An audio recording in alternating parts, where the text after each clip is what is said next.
آپ کے علم میں ہوگا کہ اس وقت دنیا کی کل آبادی سمجھی جاتی ہے 6 ارب یعنی 600 کروڑ. اس میں کم سے کم 120 کروڑ مسلمان ہیں امت مسلمہ. گویا کہ ہر 5واں انسان جو ہے دنیا میں وہ حضور صلی اللہ علیہ وسلم کا کلمہ پڑھتا ہے. اتنی بڑی تعداد. اس کے ساتھ ہی کتنا بڑا علاقہ جو ہے اس زمین کا وہ اللہ تعالیٰ نے اس امت کے قدموں تلے رکھا ہے. اگر آپ نے نقشہ دیکھا ہو دنیا کا تو آپ کو معلوم ہونا چاہیے کہ شمال میں جو بہت بڑا یہ نظر آتا ہے سائبیریا اور روس کا علاقہ، یہ سب غیر آباد ہے. اس طرح شمالی امریکہ میں بھی کینیڈا سے اوپر بڑے بڑے آپ کو بر اعظم سے نظر آئیں گے، یہ سب غیر آباد ہیں.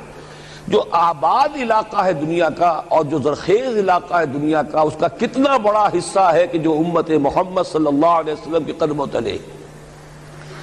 انڈونیشیا ملائیشیا سے چلے آئیے، اس کے بعد مسلسل چاہے کہیں مسلمان اقلیت میں تھوڑے بہت ہیں، لیکن پھر بنگلہ دیش آتا ہے، بڑی عظیم اکثریت کا ملک ہے. پھر بھارت میں اگرچہ اقلیت میں ہے لیکن 20 کروڑ مسلمان بھارت میں اس وقت ہے. پھر جو پاکستان سے شروع ہوا سلسلہ، افغانستان، ایران، چلتے جائیے ادھر ترکستان، چینی ترکستان، روسی ترکستان، پھر آگے چلیے عالم عرب، افریقہ کا پورا شمالی علاقہ، افریقہ کا تقریباً سارا وسطی علاقہ. یہ سب کیا ہے؟ کتنا بڑا رقبہ ہے. اور ہر طرح کی نعمت اللہ نے دی ہے. اس میں نباتات بھی ہیں، اس میں معدنیات بھی ہیں، اور سب سے بڑھ کر آج کی دنیا میں جو اہم ترین شے ہے کہ پیٹرول جو ہے، تیل جو ہے، اس کے سب سے بڑے ذخائر وہ ہیں کہ جو مسلمانوں کے قدمے تلے ہیں. اتنی تعداد میں ہونے کے باوجود، اتنے وسائل کے پر بظاہر قابض ہونے کے باوجود، سوال یہ ہے کہ کیا آج دنیا میں امت مسلمہ کو عزت حاصل ہے یا یہ ذلیل ہے؟ اسے غلبہ حاصل ہے یا مغلوب ہے؟ اسے کوئی دنیا میں وقار حاصل ہے یا یہ بالکل بے وقار ہو کر رہ گئی؟ یہ بات ہے جو ہمارے سمجھنے کی ہے آج کیوں ذلیل کہ کل تک نہ تھی پسند گستاخی فرشتہ ہماری جناب میں. اس وقت صورت یہ ہو چکی ہے، آپ کو معلوم ہے کہ ہر جگہ پر پسماندگی کا نشان مسلمان ہیں. ہمارے سارے وسائل پر دوسروں کا قبضہ ہے. ایک ہی شے رہ گئی تھی تیل، خلیج کا تیل، اس پر بھی آ کر امریکہ کی فوجیں ان کے سر پر بیٹھ گئی ہیں. سارا کا سارا تیل اب ان کے قبضے میں ہے. ادھر خلیج کے دہانے کے دونوں طرف وہ اپنے مورچے بنا رہے ہیں تاکہ یہاں کسی کا داخلہ نہ ہو سکے. بڑے بڑے جتنے لوگ ہمارے ان سب کی دولت ان کے پاس ہے. کہنے کو تو سلطان آف برونائی دنیا کا امیر ترین آدمی ہے، لیکن دولت ہے کہاں اس کی؟ انویسٹڈ تو وہی ہے، اسی کے بینکوں میں ہے، انہی کی کمپنیوں میں ہے. کسی کے پاس کچھ نہیں ہے. سعودی عرب کے کوئی ڈالرز ہیں تو کہاں ہیں؟ جیسے شہنشاہ ایران کا جو اثاثہ تھا، سرمایہ تھا، جو سارا کا سارا انہوں نے جو ہے وہ فریز کر لیا. تو یہ دولت تو ساری وہی ہے. کہنے کو ہے کہ آپ کے اکاؤنٹ میں اتنا روپیہ ہے، لیکن سوال یہ کہ وہ اکاؤنٹ فی الواقع کس کے قبضے میں ہے؟ پھر آپ کو معلوم ہے کس طریقے سے مسلمانوں کے ساتھ سلوک ہو رہا ہے. ہر جگہ پر جہاں چاہیں، جس طرح چاہیں انہیں ستا لیں. اور ان میں بھی سب سے بڑھ کر جو بات میں آپ سے کہوں گا، آج دنیا میں جتنے بڑے پیمانے پر محمد عربی صلی اللہ علیہ وسلم کی توہین و تذلیل ہوئی ہے، پوری انسانی تاریخ میں نہیں ہوئی. رشدی نے کتاب لکھی، بدترین حملے کیے. کیا رنگیلا رسول کتاب تھی جو لکھی تھی کسی ہندو نے، جس کو کہ ایک مسلمان نے پھر خنجر گھونپ کر اور ہلاک کر دیا تھا. وہ تو کچھ بھی نہیں تھی. اس کتاب کو رنگیلا رسول کو 100 سے ضرب دیجئے تو یہ کتاب بنتی ہے سیٹنک ورسز، اور وہ ملینز نہیں بلینز کی تعداد میں شائع ہوئی. اس کے خلاف احتجاج اگر کسی نے کیا ہے تو ان کے اوپر جوتے پڑے ہیں، ان پر ڈنڈے پڑے ہیں. پوری مغربی دنیا اس کے پیچھے آ گئی ہے، سپورٹ کیا ہے. لے دے کے ایک ملک نکلا ایران، اس نے کم سے کم یہ کہ اس کے قتل کا فتویٰ تو دیا، لیکن کیا کرے، قتل کرنے کی تو نوبت نہیں آئی. پورا عالم عیسائیت اس کی پشت بنا ہے، اس کی مدد کر رہا ہے. یہ اتنی بڑی توہین محمد رسول اللہ صلی اللہ علیہ وسلم کی اور آپ کی ازواج مطہرات کی اور یہ بظاہر ایک ایسے شخص کے ہاتھوں جس کا نام مسلمانوں کا سا ہے، اس کا اتنا بڑے پیمانے پر ہونا، اور پھر یہ کہ مسلمان 120 کروڑ ہونے کے باوجود کچھ نہیں کر سکتے۔ میں وہ چیزیں نہیں گنوانا چاہتا کہ 15 لاکھ جو ہیں وہ ہمارے افغان بھائی جو ہیں انہوں نے جانیں دی، فائدہ کس کو پہنچا؟ تاحال امریکہ کو، کہ اس کی جو مد مقابل قوت تھی USSR وہ ختم ہو گئی۔ اسی طریقے سے جو کچھ کشمیر میں ہو رہا ہے، ہماری بے ہمیتی، بے غیرتی کا عالم یہ ہے، ہم کچھ اندر خانے تھوڑی بہت کو مدد کر کے سمجھتے ہیں کہ ہم نے فرض ادا کر دیا، جبکہ فرض تو یہ ہونا چاہیے تھا کہ ہم براہ راست اعلان کرتے اور انڈیا کو الٹیمیٹم دیتے کہ سٹاپ دس بزنس، یا یہ کہ پھر ہم سے جنگ ہے۔ جنگ کا نتیجہ تو پھر اللہ جس کو چاہے دے گا، اگر انسان اللہ تعالیٰ پر اعتماد رکھتا ہو، توکل رکھتا ہو، اپنے موقف کی حقانیت پر بھی اسے یقین ہو، تو کم من فیۃ قلیلۃ غلبت فیۃ کثیرۃ تاریخ میں ہمیشہ ہوتا آیا ہے کہ چھوٹی قوتیں جو ہیں ان کو غلبہ اللہ نے عطا کیا ہے بڑی قوتوں پر، لیکن بے غیرتی کا عالم یہ ہے، بے حمیتی کا عالم یہ ہے، زبانی کلامی ہم سے بڑا ہمدرد کوئی نہیں مسلمانان کشمیر کا، جس لیڈر کو دیکھو بڑھ چڑھ کر بیان دے گا، لیکن عملاً ہم کیا کر رہے ہیں؟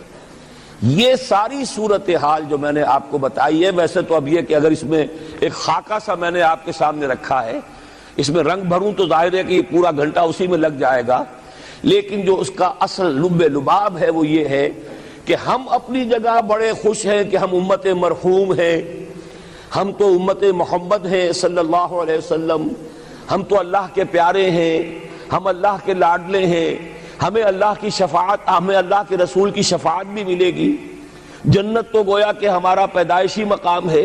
یہ سارے جو بھی ہمارے ذہنوں کے اندر ہیں خیالات، اور یہ جو ہمارے من گھڑت عقائد ہیں، آپ سوچئے کہ جب ہم جو آبجیکٹیو کنڈیشنز ہیں، گیون کنڈیشنز ہیں، جو سامنے کے حالات ہیں، ان سے جب تقابل کرتے تو معاملہ بہت مختلف ہے۔ یہ کیوں ہے؟ اصل میں سوال جب تک آپ اپنے سامنے نہیں رکھیں گے، اس کا جواب جو ہے اب اس پر غور کیجئے، کیوں ہے؟ کیا اللہ تعالیٰ کو محمد الرسول اللہ کی عزت و حرمت پیاری نہیں ہے؟ کیا محمد الرسول اللہ اللہ کے پیارے نہیں ہیں؟ حبیب رب العالمین نہیں ہے؟ کیا اللہ تعالیٰ کو کفار سے زیادہ محبت ہے؟ کیا وجہ ہے؟ رحمتیں ہیں تیری اغیار کے کاشانوں پر، اور برخ گرتی ہے تو بیچارے مسلمانوں پر۔ سائنس میں وہ آگے ہیں، مالیات پر ان کا شکنجہ کسا ہوا ہے پوری دنیا پر، تہذیب ان کی ہے، تمدن ان کا ہے، ہم تو ان کے کیمپ فالوورز ہیں، نقش قدم پر چل رہے ہیں، ہم تو ان کی صرف یہ کہ نقالی کر رہے ہیں۔ تو سوچئے وجہ کیا ہے؟ کیا اللہ کو کفر زیادہ پسند ہے اسلام سے؟ کیا اللہ کو محمد الرسول اللہ صلی اللہ علیہ وسلم کی عزت و حرمت کا کوئی خیال نہیں؟ سوچنے کی بات ہے۔ ظاہر بات ہے کہ ان سوالات کا جواب تو ہاں میں آپ نہیں دے سکتے، یقیناً ایسا نہیں ہے۔ بہرحال وہ کافر ہیں، وہ اللہ کو نہیں مانتے، اللہ کے رسول کو نہیں مانتے، چلیے اللہ کو کسی نام سے مان لیا، گاڈ کہہ دیا، لیکن اللہ کے رسول کو تو نہیں مانتے۔ ایمان کا سارا دار و مدار تو رسالت پر ہے، اللہ کے اس کلام کو تو نہیں مانتے، اور اس کے باوجود ان کے لیے عزت ہے۔ رحمتیں ہیں تیری اغیار کے کاشانوں پر، برخ گرتی ہے تو بیچارے مسلمانوں پر۔ یہ ایک لمحہ فکریہ ہے، یہ سوچنے کی بات ہے کہ ایسا کیوں ہے۔ اس کا جو جواب میں آپ کو دوں گا وہ ذرا سا کڑوا جواب ہے۔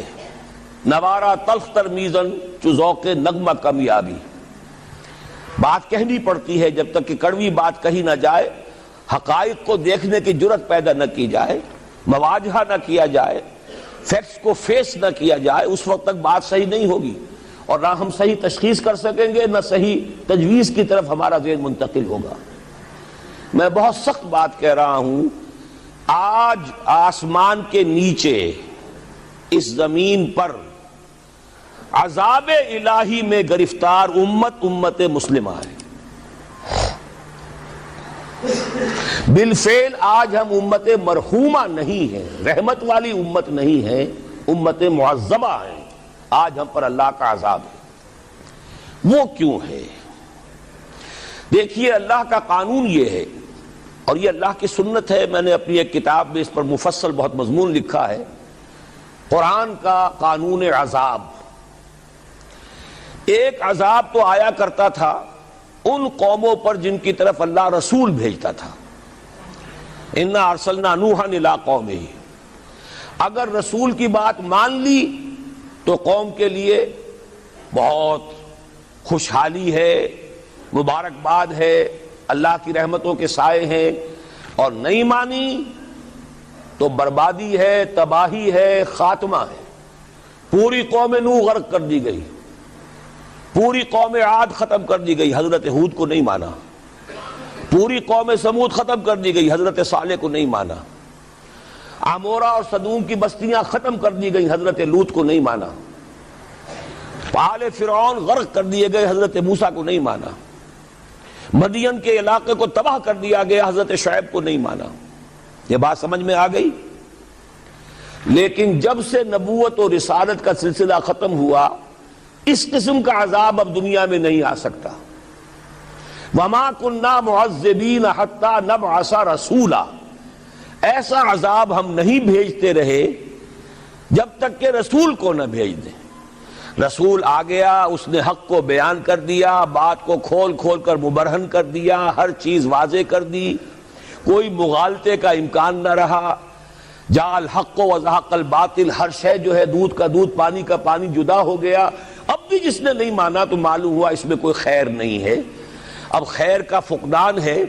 تو اس قوم کو جیسے کہ آپ باغ کے اندر جھاڑو دے کر جبھی کوئی آندھی چلے تو پتے گرے ہوئے ہوتے ہیں، ان پتوں کو ایک جگہ جمع کر کے دیاسلائی دکھا دیتے ہیں تاکہ یہ پتے جو ہیں یہاں پر بدزیبی کا ذریعہ نہ بنے، تو پوری قوم ہلاک، کالم یغنوا فیہا، ایسے ہو گئے جیسے تھے ہی نہیں۔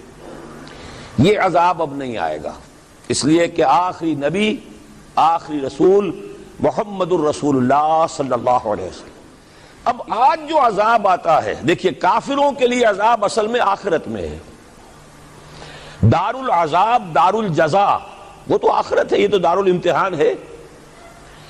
اب جو عذاب آتا ہے وہ اس قوم پر جو ہو تو حامل کتاب الہی، شریعت خداوندی کی کسٹوڈین، اللہ کے رسول کی نام لیوا، اس کے ساتھ عشق کا دعویٰ کرنے والی، عمل اس کے برعکس ہو۔ حالانکہ اللہ نے اگر اسے وہ مقام دیا، اللہ نے اس کی طرف رسول بھیجا اور اسے رسول کے امتی بننے کا شرف عطا کیا، اسے اپنا کلام دیا، کتاب دی، اسے اپنی شریعت دی، تو کس لیے دی؟ تاکہ اس پر خود بھی عمل کریں، اسے دوسروں تک بھی پہنچائیں۔ وہ گویا کہ اس روئے ارضی پر وہ امت، وہ قوم اللہ کی نمائندہ قوم ہوتی ہے، ریپرزنٹیٹو ہوتی ہے۔ اے انسانوں، ہمارے پاس ہے تمہارے خالق اور مالک اور پروردگار کا قانون، ہمارے پاس ہے اس کی ہدایت، ہمارے پاس ہے اس کی کتاب، ہمارے پاس ہے اس کے رسول کا اسوہ۔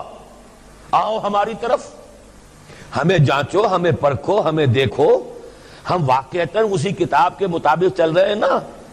دیکھ لو، ہم جو کہتے ہیں وہی کرتے ہیں نا؟ وہی بات تو نہیں ہے کہ لما تقولون ما لا تفعلون، کبر مقتا عند اللہ ان تقولوا ما لا تفعلون۔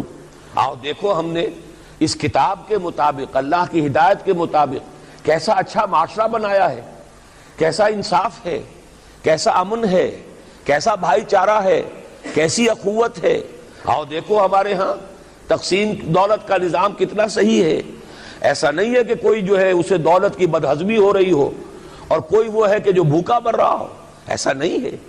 دیکھو ہمارے ہاں انسانی شرافت، انسانی عزت، انسانی پریسٹیج اور انسانی حقوق